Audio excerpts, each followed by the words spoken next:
Bueno, muchísimas gracias, por supuesto, por la invitación.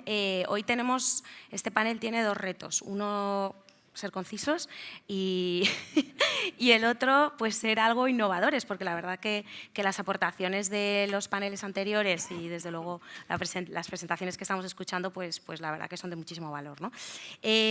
Nosotros tenemos como objetivo hablar de modelos de negocio y además están aquí representados distintos verticales, ¿no? Y distintas tipologías de activos y también de qué está ocurriendo actualmente con la inversión, ¿no? Ahí tenemos también un espacio que hablaremos también de con qué os estáis encontrando en términos de digitalización y del propio consumidor. Si os parece, empezamos con los modelos de negocio, ¿no? Empiezo por Patricia, estás lejos, pero empezamos por Patricia para abordar en primer lugar el residencial, ¿vale?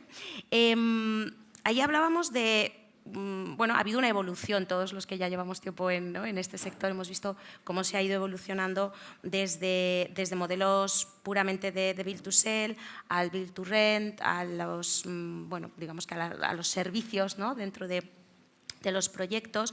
En concreto, en residencial, ¿cómo os estáis adaptando? Todos pensamos que hace falta mayor flexibilidad, pero ¿cómo lo estáis haciendo vosotros? Bueno, buenos días a todos. Pues efectivamente yo creo que desde nuestra perspectiva como promotores, que tradicionalmente venimos de un modelo de venta, fundamentalmente centrado en la venta, y bueno, pues en los últimos años ya pues hemos dado un salto hacia esas fórmulas novedosas, ya no tanto obviamente como que ha representado el Build to Rent, ¿no? Y para nosotros al final pues son más alternativas, ¿no? Y de alguna manera nos abre la puerta a otras opciones que quizá antes pues no contemplábamos y probablemente además en muchos casos pues sea la única manera a lo mejor de viabilizar determinadas fórmulas, ¿no? Pensemos en los modelos de colaboración público-privada que en su mayoría son en fórmula de derecho a superficie o concesiones de maniales y al final pues esto en un modelo de Build to Sell obviamente no funciona, ¿no? Alguien tiene que desarrollar esos modelos en alquiler y de manera profesionalizada, que es lo que llamamos el Build to Rent, ¿no? Y luego como un paso, como un plus, ¿no? Ya una vez que ya hemos llegado al Build to Rent, ¿no? Pues damos un paso adicional con esos modelos que ya van más además enfocados a la prestación de un servicio que nuevamente es una alternativa quizá para viabilizar proyectos que cada vez son más complejos y cómo pues al final a través de la prestación de una serie de servicios nos vamos aproximando también el residencial quizá a otras fórmulas a lo mejor pues más hoteleras y más ¿no? relacionadas con otra serie de elementos, ¿no? Que al final ves que el cliente valora y está dispuesto a pagar. Desde luego se han diluido mucho las fronteras, ¿no? entre el residencial tradicional, ¿no? que todos recordamos y la situación actual, ¿no?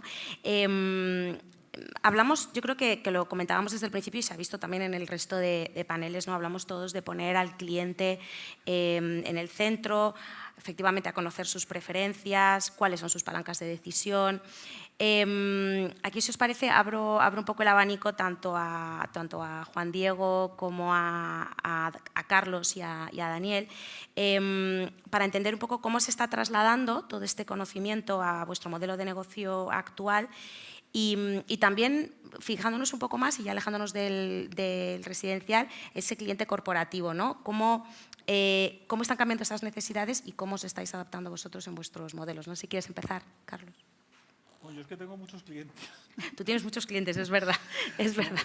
Yo tengo una parte que es… no sé si se me oye.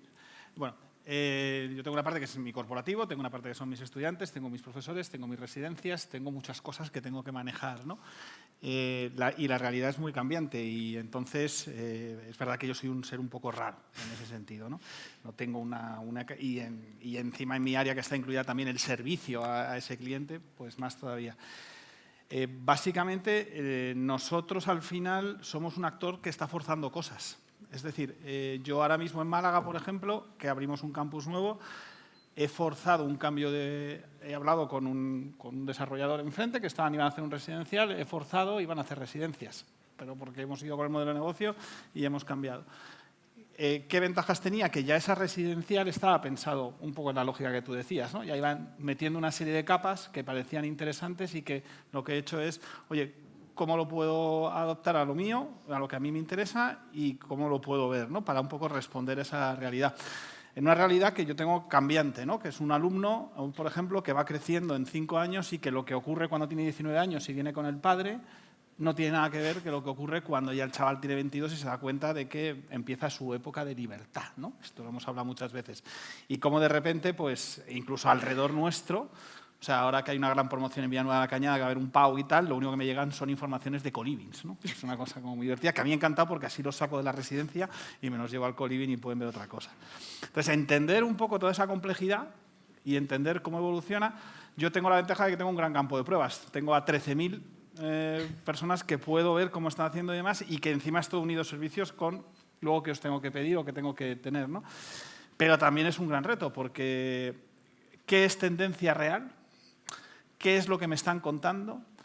¿Qué es lo que tal? Y qué es lo que realmente luego al final el usuario necesita, ¿no? Y entonces eso está siendo a nosotros como organización un poquito retador, y más en diferentes localizaciones que nosotros vamos teniendo. Que también cambia, ¿no? O sea, realmente también cambia un poco. Sí, sí. Juan Diego, oficinas, Prime, tradicional ese negocio, pero hay un cliente ahí también que no siempre es tan evidente, ¿no? ¿Cómo lo estáis viviendo vosotros desde Mutua?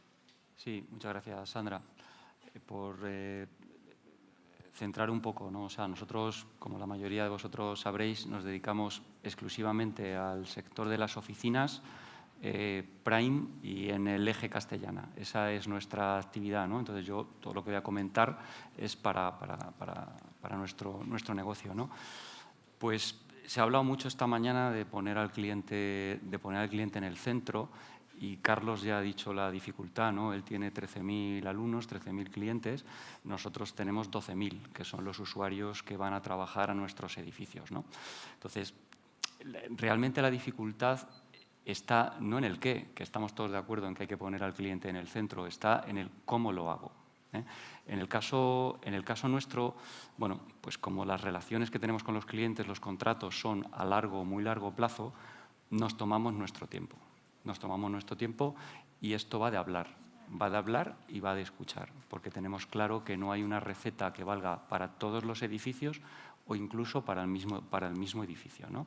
Entonces, tenemos dos tipos de objetivo a los que nos dirigimos. Uno es el cliente corporativo, es la compañía que firma el contrato, y otro, el más importante a día de hoy, son las personas, ¿vale? Que son esa población de 12.000 personas.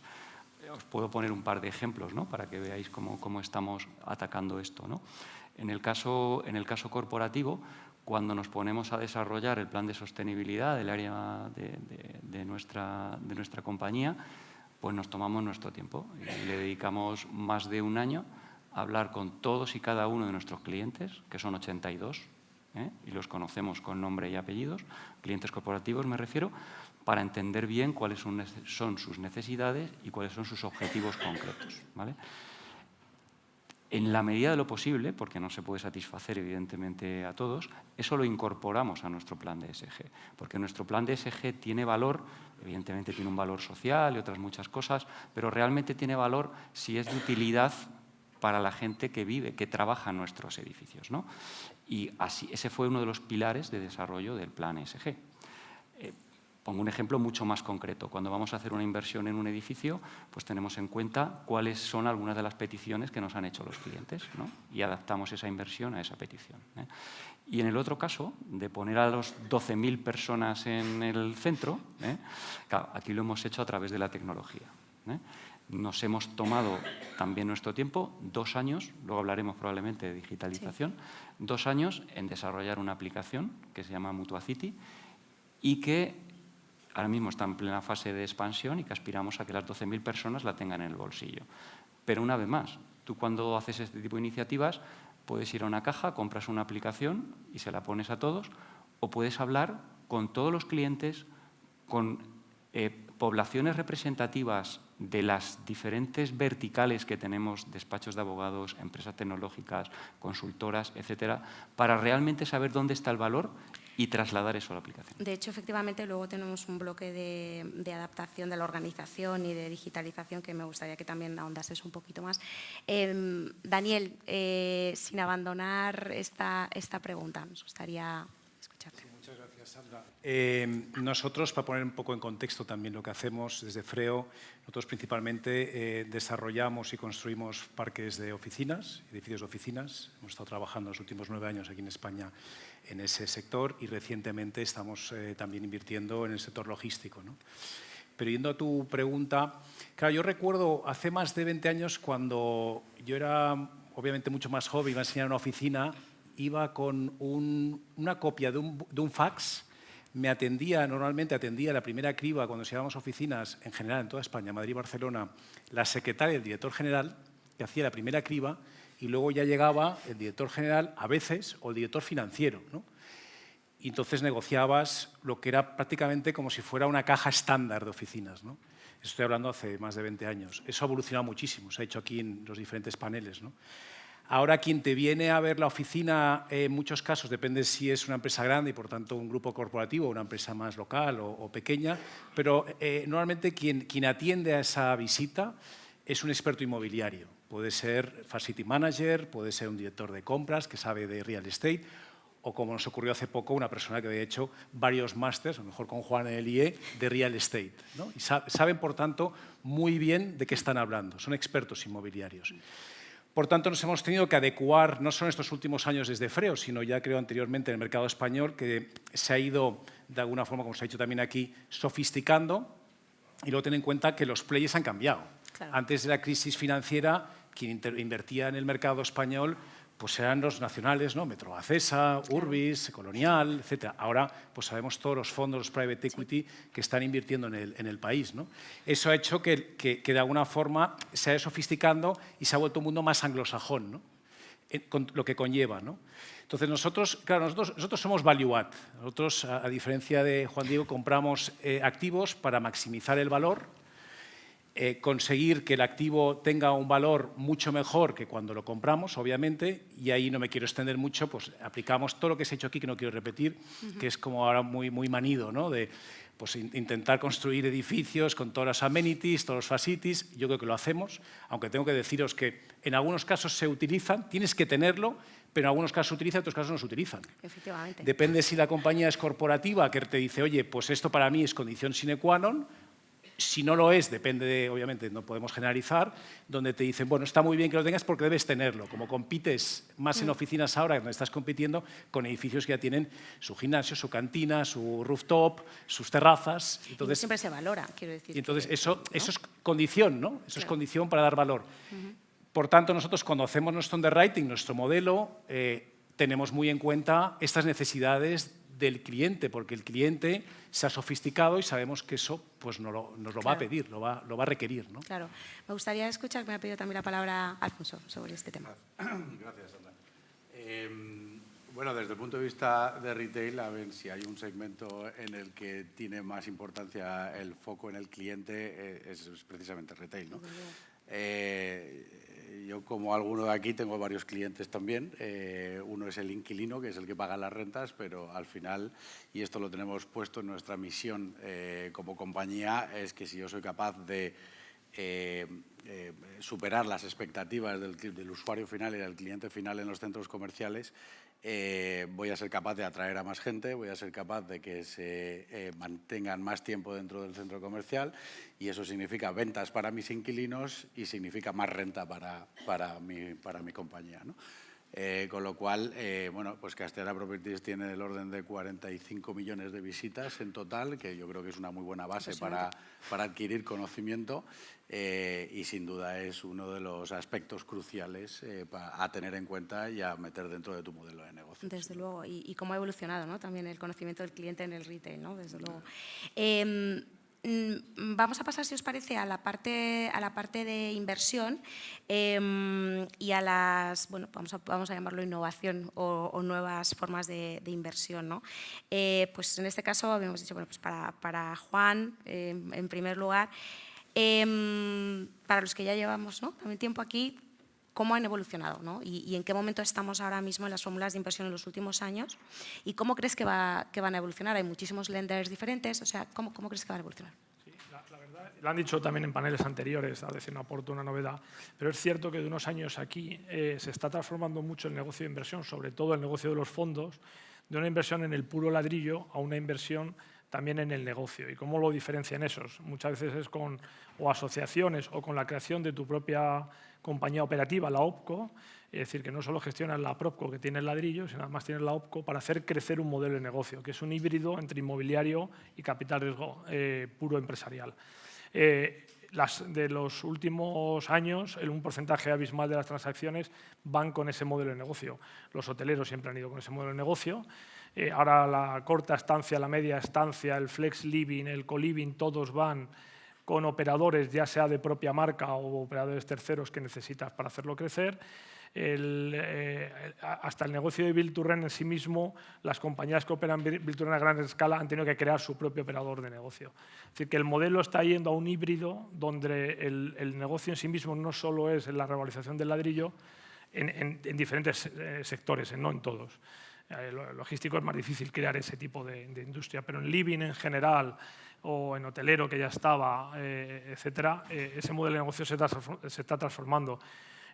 O también en campings, gestora de campings, es decir, todo lo que son hospitality living, ese modelo de negocio aporta mucho porque creas valor no solo en los ladrillos, sino con la propia gestión operativa del negocio, que además, como son incipientes y llevan muy pocos años, son generalmente casi todas son startups, pero en gran crecimiento, con una curva de crecimiento muy potente y con una generación de valor muy potente. Tanto para Daniel como para Alfonso, ¿no?, ¿cuáles diríais que son los mayores retos en términos de inversión actualmente en vuestros asset class? Bueno, para nosotros un reto principal está siendo el sector oficinas. Se ha hablado aquí también. Yo creo que el sector oficinas ha habido una revolución por efecto un poco del COVID y otras circunstancias. También los tipos de interés han afectado no solo a este sector, sino a otros. Nuestro reto ahora es poder comprar y ser capaces, sobre todo, de dar un servicio a nuestros socios, ¿no? Porque aquí hay algo que ha mencionado Juan que tiene mucho sentido, que es el hecho del partnership, ¿no? Ahora yo creo que estamos viendo mucha estructura de partnership, ¿no? La Holdco, la PropCo, la OpCo, ¿no? Eso yo creo que es algo que ha llegado también para quedarse. Pero como os decía aquí desde nuestro sector, principalmente, no solo desde FREO, sino todos los que nos dedicamos a oficinas, es ser capaces de comprar un edificio céntrico para darle valor añadido, ¿no? Digo céntrico porque creo que para nosotros es muy importante location, ¿no? la ubicación, ¿no? Eso es clave, ¿no? Se ha vuelto algo realmente importantísimo, ¿no? Los edificios más descentralizados o periféricos, aunque no me gusta mucho el concepto periférico, pues tienen más tendencia a sufrir. También se ha hablado aquí de qué tiene que ocurrir en esa reconversión donde también nos gustaría estar, ¿no? Y ahí depende también la administración pública cuán ágil es en la reconversión, que por cierto, aunque lo aprueben tampoco siempre es tan fácil porque luego va con unos costes asociados, ¿no? Entonces nosotros pues lo que hemos hecho es seguir focalizados en edificios de oficinas, aunque se nos ha acotado mucho el alcance. Creo que en logística hay hubs todavía muy interesantes donde poder dar servicio, sobre todo por efecto e-commerce, distribución, almacenaje. Y ahora recientemente, que también estamos en el sector living, pues ser capaces de dar un servicio para lo que está solicitando el país, ¿no? Dar una vuelta al living en sus variables, ¿no? Y todo eso asociado a la rentabilidad que nos piden nuestros partners, que no siempre se consigue, ¿no?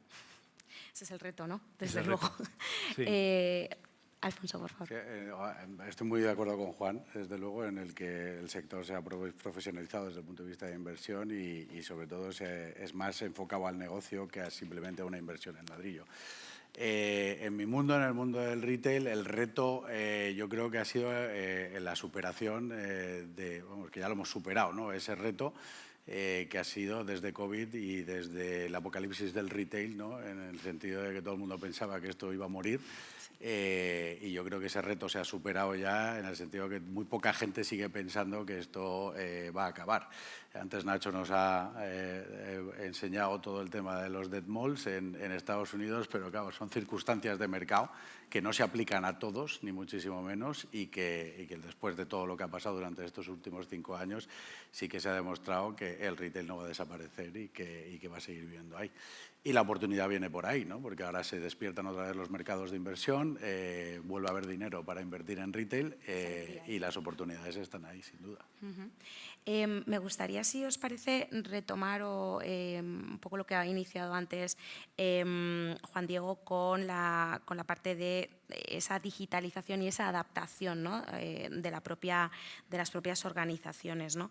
Bueno, un poco también, y esto también es una pregunta bastante amplia para vosotros, pero ¿de qué manera creéis que está influyendo o impactando la digitalización, no solamente en el usuario, que comentábamos antes, sino también en la parte de la gestión de los riesgos, en la relación con los inversores, en los propios clientes? También, Patricia, si quieres intervenir. Bueno, yo creo que la digitalización al final lo principal es que te aporta información y la información es poder, ¿no? Entonces, antes de llegar a la IA, yo creo que todos ya venimos trabajando pues, en un montón de modelos de digitalización y, bueno, pues a través de Salesforce, por ejemplo, pues eres capaz de conocer mejor los gustos de tus clientes y adaptarte mejor a sus necesidades, ¿no? Con los RPs conoces mejor pues, cómo va tu negocio y eres capaz de tomar decisiones mucho más rápido. Y ahora con la IA pues nos abre todo un mundo de posibilidades, todos esos modelos ya existentes donde tú ya tienes todos esos datos, porque lo más importante que tenemos que entender es que toda esa IA en la que hemos depositado muchísimas expectativas necesita unas buenísimas bases de datos y bien estructurados, ¿no? Para ser capaz de extraer lo mejor de ellos. Y aquí, pues, fundamental, ¿no? Nos va a permitir a nosotros, desde luego, ya en la parte productiva. Por ejemplo, tenemos un proyecto que hemos desarrollado en la fábrica que tenemos de fachadas industrializadas, donde nos calcula, es una herramienta de arquitectura generativa que nos hace el cálculo de los despieces de las fachadas, ¿no? Y este es un trabajo pues, que no solamente ha quitado horas de trabajo humano y ha quitado errores de trabajo, es que consigue además unos resultados que es que ni por muchísimas horas de trabajo que echáramos conseguiríamos, ¿no? Y todo esto además a un clic. Entonces, y no hace falta irme a cosas a lo mejor tan desarrolladas ad hoc y a lo mejor pues, que requieren una inversión más potente, ¿no? Ya podemos utilizar, nosotros en la empresa, pues ya tenemos herramientas de gestor documental donde le hago una pregunta sobre un contrato y cuáles son las consecuencias de tal y me responde al instante, ¿no? Entonces, yo creo que se nos abre un mundo de opciones para ir desarrollando, ir conociendo mejor nuestro negocio, conociendo mejor nuestro cliente, conociendo mejor y para poder ofrecer mejores alternativas de negocio también a nuestros inversores. Juan, por favor. ¿Cómo no? Sí, me meto, Faltaría más. te rompo el orden. Hay un tema aquí que ya no solo es esto, es decir, el tema del análisis de datos, inteligencia artificial, etcétera, llega un momento que si te quedas fuera te van a excluir del negocio. Y pongo un ejemplo muy claro. Si tú ahora quisieras hacer una empresa inmobiliaria tradicional de comprar piso a piso, en los anuncios de Idealista o segunda mano, lo que quieras, estás fuera si no tienes inteligencia artificial. Porque ahora hay varias estructuras, fondos o empresas que se dedican a esto y que en lo que tú te has mirado 3 anuncios, se han mirado toda la base de datos que tienes, han analizado cuáles pueden tener un pequeño error en el pricing con el macroalgoritmo de turno y ya le han hecho una oferta al tío cuando tú te has acabado de leer el tercer anuncio, han hecho 200 ofertas y cuando tú ya has digerido de voy a ir a verlo, resulta que ya lo han vendido. Ese es un ejemplo muy sencillo de algo que ya te quedarías absolutamente fuera para sacar verdaderamente un negocio de comprar piso a piso porque va a haber alguien más rápido que tú si verdaderamente ese piso está en buen precio de mercado, a no ser que el algoritmo falle, que también puede fallar, pero los algoritmos van mejorando muy rápido con el tiempo. Lo digo que, igual que este ejemplo, habrá otros donde nos quedemos fuera si no entramos en esa rueda. Este para mí es un ejemplo muy claro y por eso lo quería decir. Sí, no, desde luego. Pues fíjate que te cuento yo, ¿no? De valoraciones, no te cuento más.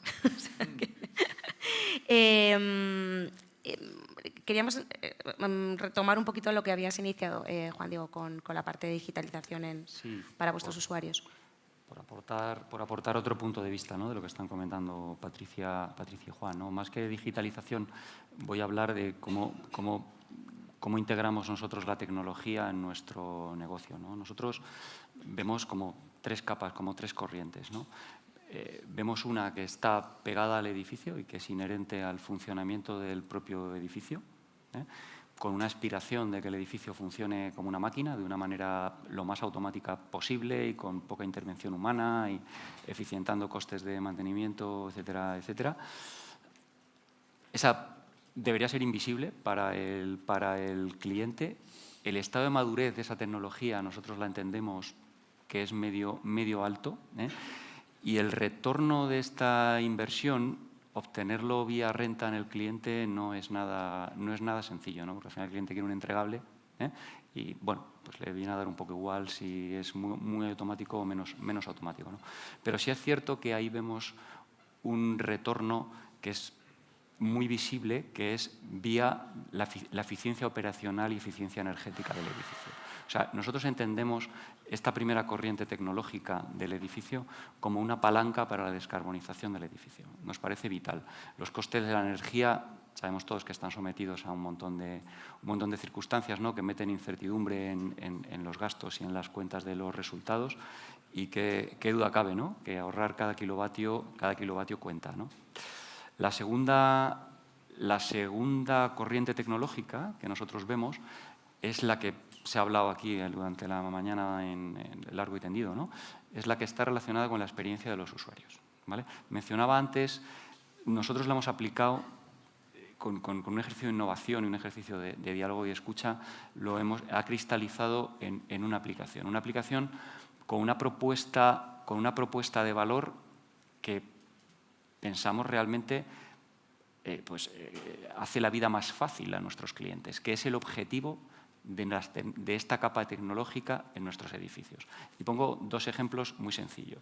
Al hablar con los clientes y al hablar con la gente, nos dimos cuenta, aunque los edificios están en el eje Castellana, que el tema de la movilidad urbana, la pequeña movilidad, era muy importante. Bueno, oye, pues es cierto que el Grupo Mutua tiene una empresa de car sharing que se llama Voltio. Bueno, pues hemos metido los voltios dentro de los edificios para que los clientes de nuestros edificios, los usuarios, puedan utilizar esos coches y moverse. Muchas veces el problema que te enfrentas es aparcar el coche en la zona centro, pues que lo puedas aparcar dentro de un edificio de Mutua. Otra cosa que estamos lanzando y que también casa con la flexibilidad y con el concepto de comunidad que se ha estado hablando aquí esta mañana, es el tema del uso de las plazas de aparcamiento. Tenemos 3.000 plazas de aparcamiento en el eje Castellana, prácticamente están todas alquiladas, pero es cierto que hay cierta capacidad que no se utiliza porque los usuarios no van o porque hay plazas, un pequeño número, que están sin alquilar. Esas plazas, vía tecnología, se ponen también al servicio de la comunidad para que también las puedan alquilar y utilizarlas, ¿no? Es una especie de universalización de las plazas de aparcamiento, que siempre es un bien escaso en los edificios, ¿no? Eso es como nosotros entendemos esa capa de tecnología de experiencia. El nivel de desarrollo de esta tecnología para nosotros es medio todavía y nos estamos encontrando frenos desde el punto de vista de la ciberseguridad cuando quieres bajar realmente al bolsillo del usuario, bolsillo me refiero a estar dentro, y también con temas de ley de protección claro, de datos, ¿vale? Y la tercera corriente, termino, está relacionado con lo que tú decías, es el uso masivo de los datos, ¿vale? En el mundo de las oficinas todavía no es un tema que acaba de despegar. Es cierto que te puede eficientar algún proceso y tal, pero yo creo que la gran revolución vendrá cuando los datos masivos de los edificios estén al servicio del reporting ingente de ESG que hay que fabricar. No quiero que terminemos este panel sin hablar del tema ESG, que es un must, ¿no? Pero sobre el tema de digitalización y con miles de clientes, con millones de visitas, yo creo que sería muy interesante escuchar vuestra aportación. Nuestra aportación es que estamos en ello. Que también está bien. O sea, básicamente sí que es verdad, y cojo un poco lo que estabas diciendo antes, Juan, a mí lo que me está dando la oportunidad es que cuando estoy mezclando la parte de yo, que soy la parte de crear cosas, con la parte de cómo esas cosas, ¿no?, se comportan en flujos de caja, en demás, que antes había menos conciencia de eso y efectivamente pues ahora mismo estamos con una residencia y la decisión al final ha venido porque hemos cogido la IA, la hemos metido y el diseño que se coge es porque ha salido con mejor flujo de caja de mantenimiento.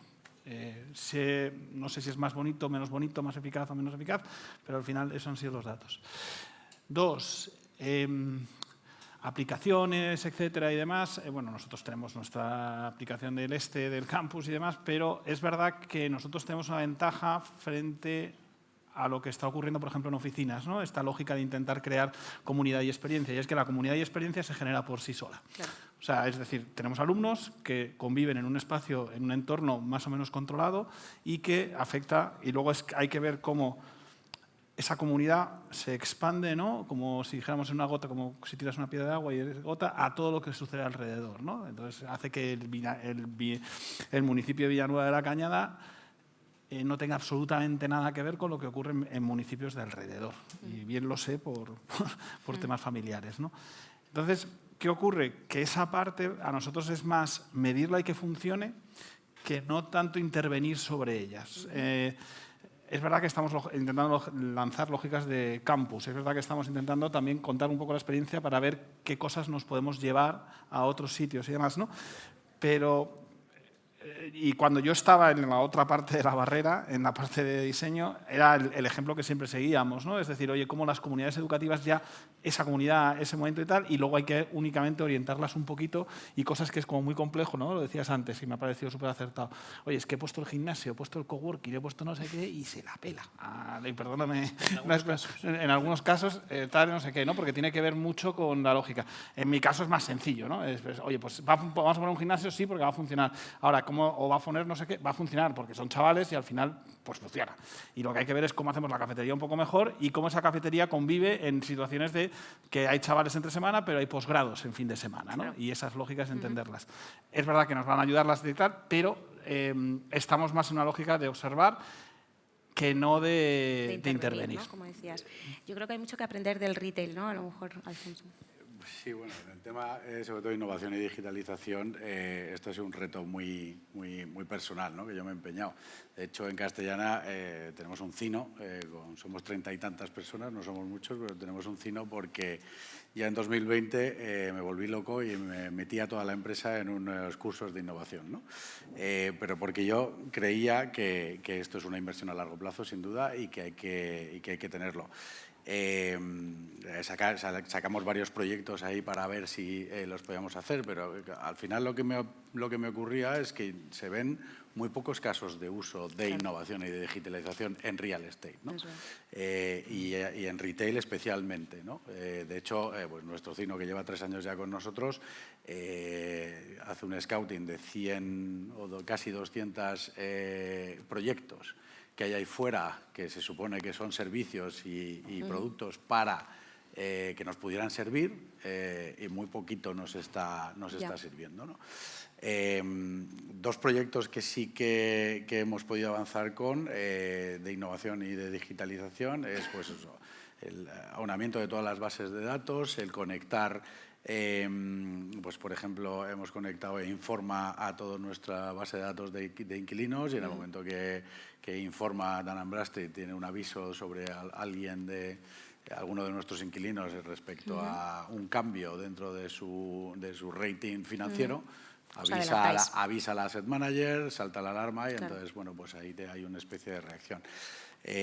Aplicaciones que sí que estamos usando con nuestros inquilinos son más de comunicación, para que nuestros inquilinos nos puedan comunicar sus incidencias y ese tipo de cosas, ¿vale? Y también lo que hemos hecho ha sido cambiar el sistema de conteo de los centros comerciales a cámaras con inteligencia artificial.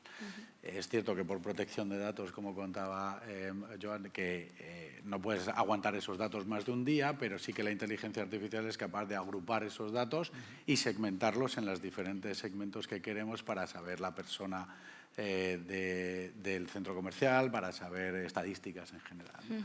Y esas son las aplicaciones un poco que estamos llegando ahora.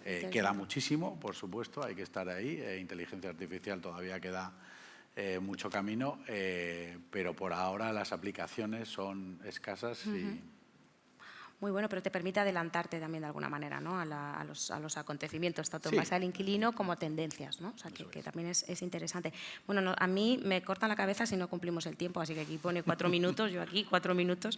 Pero antes de acabar me gustaría cerrar con lo siguiente. Hemos hablado, bueno, por supuesto, ¿no? Cuando preparábamos este panel hablábamos de aumentos de costes de producción, aumentos de costes de operación, cambiantes estándares regulatorios, por supuesto, ¿no? Las necesidades de la regulación de ESG.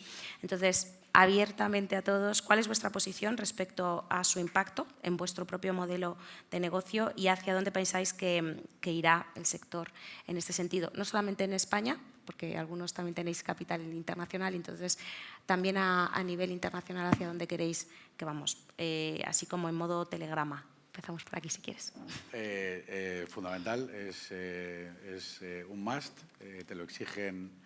En nuestro caso no nos lo exigen mucho los inquilinos, porque ellos son los mismos que todavía les queda un poco de camino que recorrer, pero sobre todo los inversores. Los inversores hay muchos que ya no invierten si no tienes todas las certificaciones y todos los estos.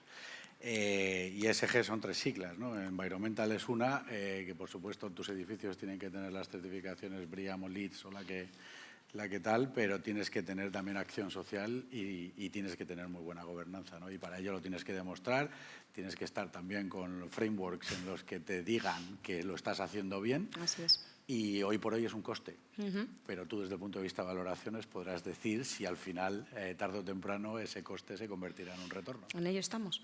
Lo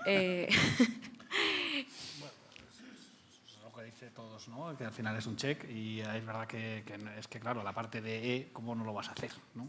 Ahora viene la parte de S, ¿no? Que es un poco más complicado, o la de governance es más sencillo, pero la de la S, ¿qué significa social, ¿no? Y qué es lo que vamos a hacer y cómo vamos a impactar. Es verdad que tiene un... O sea, yo no creo... O sea, al final y ahora, por ejemplo, yo creo que cada vez más con soluciones constructivas que están apareciendo y demás, creo que el coste se va a empezar a tener un coste, pero que va a ser asumible, por lo menos por nuestra parte de negocio y porque evidentemente nosotros como entidad educativa y además participada por un fondo, pues tenemos que cumplir sí o sí, ¿no? Está siendo un reto porque, claro, venimos desde el año 92 todos los edificios y son 100.000 metros cuadrados. Pero bueno, y la que sí que vemos, o lo que yo sí que llego viendo desde hace tiempo, es el tema más de la S y qué significa la S y cómo esa S realmente tiene impacto en el activo, tiene impacto en las personas que usan ese activo y tiene impacto para las personas que van a explotar y van a obtener rentabilidad de ese activo, ¿no? Juan, Daniel. Muy rápido, nos queda muy poco tiempo. ESG, creíamos efectivamente que hace un tiempo era un check, porque toca un poco las narices todo el tema ESG, que llevamos ya varios años oyendo hablar de eso, pero es más importante que eso, ¿no? Estamos viendo que efectivamente los promotores y los inversores tenemos que tener certificación BREEAM, cumplir con todo lo que significa ESG. Y los inquilinos estamos viendo nosotros al menos en oficinas, sobre todo compañías corporativas, compañías multinacionales, que es un requisito. Tienes que haber trabajado en ello, ¿no? Sobre tu otra pregunta, muy rápido, yo creo que va a haber oportunidades en oficinas, volverán en zonas más importantes location, pero volverá. Tenemos que ver luego los posibles cambios de uso. Logística, hemos dicho que hay 3 hubs importantes en el país que yo creo que todavía tienen desarrollo. Y creo que en el sector living, que saben más otros que están por aquí, llevan más tiempo que yo, hay un mundo por delante muy interesante en España, más con la carencia de vivienda que hay y que va a haber, ¿no? Pues oportunidades, retos, Juan. Bueno, de ESG lo han resumido muy bien. Y en retos va a ser detectar el mundo loco en el que vivimos. ¿Qué va a pasar con los tipos de interés? ¿Van a haber guerra o no en Ucrania? ¿Va a haber paz? ¿Se van a calentar los chinos en Taiwán? Es decir, hay una serie de retos que luego nos acaban afectando mucho. Porque si sube la inflación o no, te suben los tipos de interés o no, el inmobiliario le mata a la subida de tipos de interés porque el dinero desaparece y se va a renta fija. Y eso es lo que estamos notando en los últimos 2 años, ¿no? Entonces, el reto va a ser hacer planes con inversiones y que los planes no naufraguen por circunstancias econométricas. Pues cerramos con vosotros, Patricia y Juan Diego. Sí, muy rápido. ¿Se oye? Sí, sí. Sí. Yo, oportunidades, retos, yo añado dudas, ¿vale? Bueno, ESG, sobre todo lo que tengo son dudas, ¿no? Yo, o sea, ESG lo uno en todo lo de la capa de servicios hospitalities que se ha hablado y que se ha hablado antes, y lo uno también a la tecnología. Esto es dinero por parte del inversor, ¿no?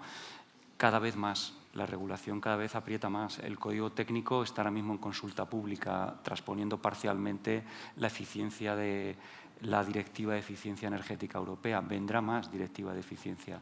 Eso es más presión al inversor, ¿no?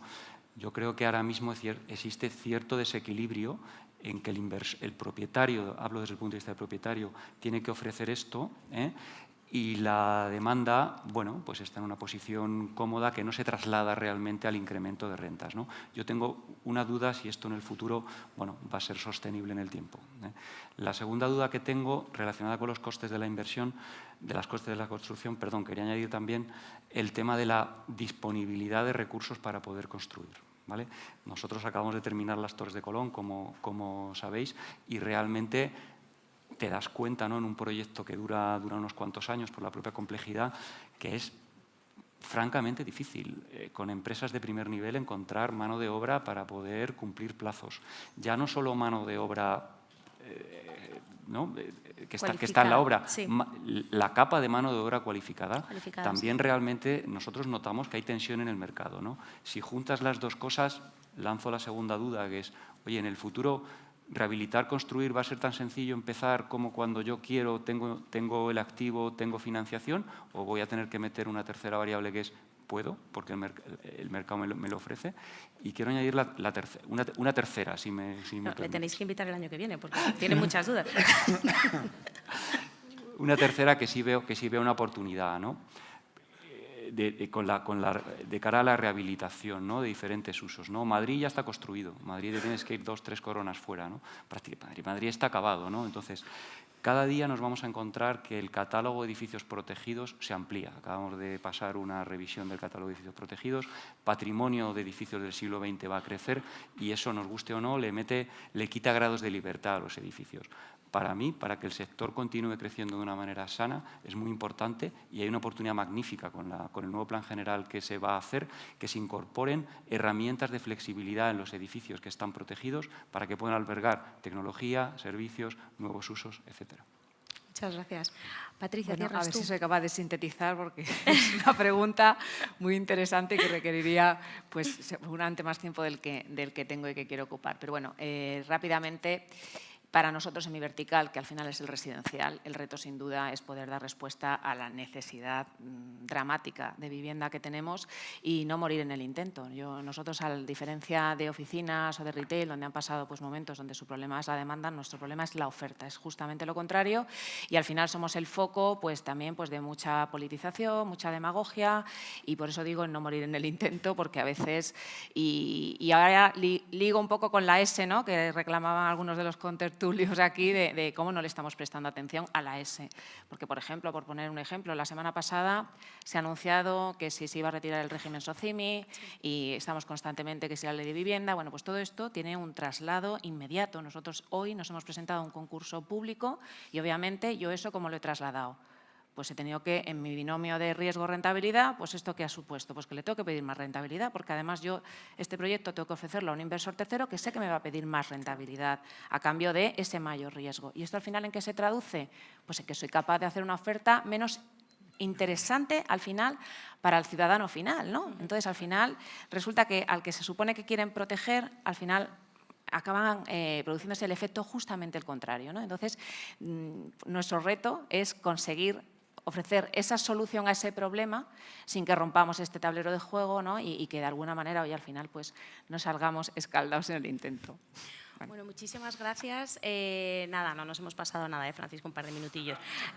Muchísimas gracias a todos mis compañeros por este debate tan interesante y, por supuesto, a 3G Office por la invitación. Muchas gracias. Muchas gracias. Gracias. Muchísimas gracias.